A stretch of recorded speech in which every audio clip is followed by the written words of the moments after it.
All right. Good morning, everyone, and welcome to another ePrime live stream. My name is Devon Struthers. I'm the training coordinator for Psychology Software Tools, and today we have a special kind of live stream.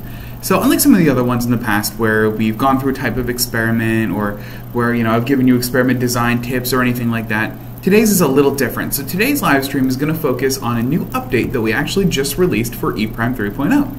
It's called ePrime 3.0 Update 1, and what we're going to go over today is what it is, how to find it, and what it means for your experiment to update to it. So ePrime 3.0 Update 1, or build number 3.0.3.60, if you want to impress friends at a party with build numbers, is the latest version of ePrime 3.0. We actually just released it last Monday, and for those of you keeping track, last Monday was October 16th, 2017. So it is the latest version of ePrime, and everybody at this point should definitely be using it. And the reason I say that is because we've actually fixed a lot of bugs in ePrime. A lot of bugs in ePrime 3.0 specifically, and they're pretty important for some experiment designs. So if you want to find out exactly what was fixed, we actually have a really great knowledge base article on this. And it's really easy to find too. If you go to our support or our webpage here, just pstnet.com, and scroll down to our news feed. So down at the bottom here we have latest news and events. We actually have a really great article about it right here. So let's go ahead and click on that just to show you what's available. Now if you want to access the download, you can do that right there. We'll be doing that soon. But more importantly, let's go to this change history article because I want to talk line by line about what has changed in ePrime and how this is going to affect your experiments. So the first bug that we fixed here is experiments result in runtime error, unable to detect refresh rate under Windows 10 Creators Update. I may have talked about this a little bit in the past in some of my live streams, but I do want to address this error now. So in a later version of Windows 10 called Windows 10 Creators Update, this was released sometime over the summer, this unable to detect refresh rate error happened whenever you were trying to run an experiment in either ePrime 2 or ePrime 3. We've actually reached out to Microsoft about this error, and it turns out the cause of this error is that Windows puts itself in a mode where sometimes it's actually unable to determine whether or not there's a monitor connected to the computer at all. Keep in mind that this unable to detect refresh rate error doesn't mean that there's any sort of fault in ePrime. This is actually ePrime warning you against potentially getting bad data. That's why this is so important, is because if Windows, due to this bug that they had in their normal creators update, couldn't detect a monitor on your computer, then ePrime couldn't get its timing. So what ePrime has actually done is, in this update, we've actually found a way to get around this error and to still detect a monitor and detect a refresh rate despite this error in Windows. So regardless of what version of Windows 10 you're running, if you're running any version of Windows 10 with ePrime 3, we strongly recommend updating this just so you don't get this unable to detect refresh rate error. Now keep in mind that Windows has actually patched this bug as well. This release was, or this new update to Windows was actually released on Tuesday, which is right in line with when we released ours. Their update is called Windows 10 Fall Creators Update, and they've actually completely solved the problem as well. So if you're using ePrime 2.0 and you find that you're running into this unable to detect refresh rate error on Windows 10, if you update to Fall Creators Update, this will solve the issue as well. But for those of us using ePrime 3, definitely use 3.60 because that's going to solve this error completely, because we've put in a lot of work to kind of get around Windows not finding that screen. Another pretty important bug that we fixed is specifying refresh rate and display device being ignored. So if you're using ePrime 3 and you're using Windows 8 through Windows 10, and you found that you were specifying a refresh rate that wasn't the maximum refresh rate of your computer, Windows sometimes would ignore, or ePrime would sometimes ignore this, and it would just go to the highest refresh rate that your computer offered. So let's say you have a 144 Hz refresh rate monitor and you wanted your experiment to run at 60. You would find that it would always run at 144 Hz despite specifying 60. This was a bug in ePrime, and we have solved this in the latest update, so that is a very important change that we've made. And also the min-max refresh rate on the display device wasn't necessarily being saved every time you would close and open the dialog. That issue has also been resolved. There was an issue with UDP sockets sometimes not receiving data. We did find the root cause of this issue, and this is fixed as well. And one of the other less impactful but definitely important updates that we've made is there were some issues with some of our graphical user interface elements when DPI scaling was set to 100%. Specifically, this one talks about Chronos device properties, whenever the device scaling was set to 100%, some of the properties would get cut off, so you'd only see parts of the name instead of the entire name. Those have since been fixed in this new update to ePrime. Also, there was an issue with DPI scaling in relation to list objects, where sometimes the attribute column in a list object would appear to be extremely long in relation to the list object, and it might have been difficult to edit the values of a list object. We've completely fixed that in this version as well, so definitely update to ePrime 3.0 update 1 or version 3.0.3.60 to get these bug fixes. Now, if you want to find ePrime 3.0 update 1 and you want to access it to update your version of ePrime, we do recommend going to this ePrime 3.0 update 1 now available, and we have this little button here that just says access download. What this does is it's going to take you to our product service and support site, and it just allows you to download ePrime like normal. So this actually isn't necessarily an update that gets added on top of a current version of ePrime. What it actually does is when you go to install this update, it'll ask you to remove your previous version of ePrime 3.0.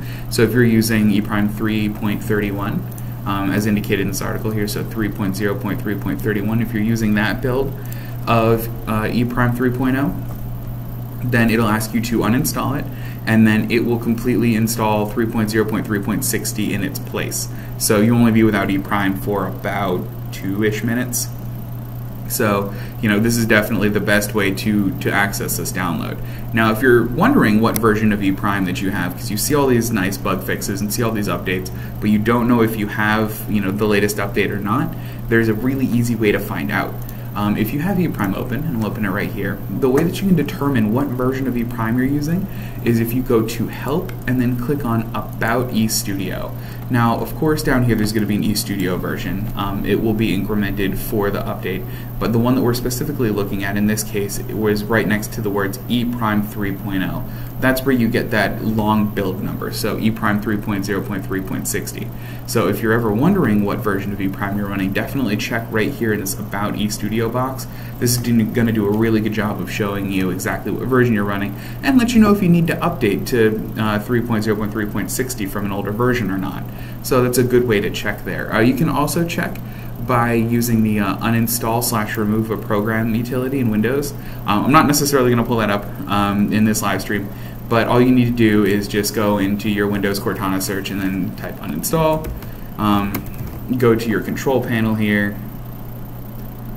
Go to your programs and features in your control panel, and then you can uninstall all of the programs on your computer. But in that dialog next to the ePrime 3.0 listing, it will actually also list the full version number of ePrime 3.0. So that's if you don't have access to eStudio right now, or you don't feel like opening eStudio, but you still want to see what version of ePrime you have, that's exactly how you would do that. So yeah, that's just a quick note on that. Now, as far as the update process is concerned, I want to talk about its impact on your experiments. Now, this update, unlike some of the other updates that we've done to ePrime 2.0, actually isn't going to have any impact on your experiments. You won't have to change file type. ePrime isn't necessarily going to recognize the old file as an older file. This upgrade process is going to be very seamless, as all we did was just fix a few very simple bugs, a lot of them to like the graphical user interface. So, as I had mentioned before, if you go into the Kronos device, if you have your DPI scaling set to 100, now some of these little, some of these properties here aren't necessarily going to be cut off, because you may have noticed some cut off text in older versions of ePrime 3.0. And same goes for list objects. If you had a list object in DPI scaling set to 100%, you would sometimes see these objects stretch out all the way past even the edge of the screen over here, but we fixed that issue now, and that should never happen anymore. So yeah, those are just some of the nice fixes that you get. Alright, so and those fixes are actually just going to be applied just to your particular experiment whenever you basically do the update. But know that when we've done this update, we've actually run our entire suite of timing tests on this edition of ePrime 3 as well. So you get the same millisecond accurate timing as was released with the .31 release. It isn't going to impact anything in your experiment. It doesn't change any of the defaults. It won't change any of the settings in your experiment. The upgrade process in this case is going to, or the update process in this case is just going to be as seamless and as easy as possible. It's literally just updating your version of eStudio, and should have very minimal, if no impact on any currently running experiments. If you are running an experiment right now and it is a longitudinal experiment and you're using ePrime 3.0.3.31, we still recommend updating to this version of ePrime, as it does solve a lot of the important errors in relation to obtaining a valid refresh rate in ePrime when you're using Windows 10 Creators Update, and it also does impact how ePrime handles refresh rates, and especially preset refresh rates. So even if you're doing a long-term study, we definitely recommend updating. There shouldn't really be any issues there. If you do find that you have any issues updating, if you find that you would like assistance updating, or if you would like to, learn a little bit more about, what this upgrade process looks like, or what this is going to entail for your particular experiment, we do recommend going to our product service and support site. If you're just on our regular site here, not even in the news and events, but even just on our regular support or regular site, just ps2net.com, in the top left corner here, you'll see support. Go ahead and click on support. That'll take you support.ps2net.com. And hey, if you even look at the top here, it'll say ePrime 3.1 Update 1 available. If you click on this, it's going to take you to that exact same 3.1 page. It'll show you exactly what we've changed. It does a really good job of demonstrating some of the things that we've done, and it very quickly and easily links you to that change history article that I had mentioned here, and it also links you to the download site, so you can download it directly.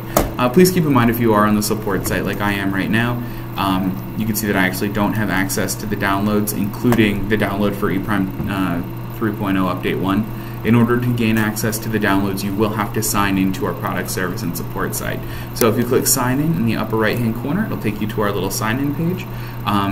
To gain access to the downloads, if you have an ePrime 3.0 license, all you do is enter your registered email address and password. That'll get you right into our support site. Click on downloads, it'll be right there.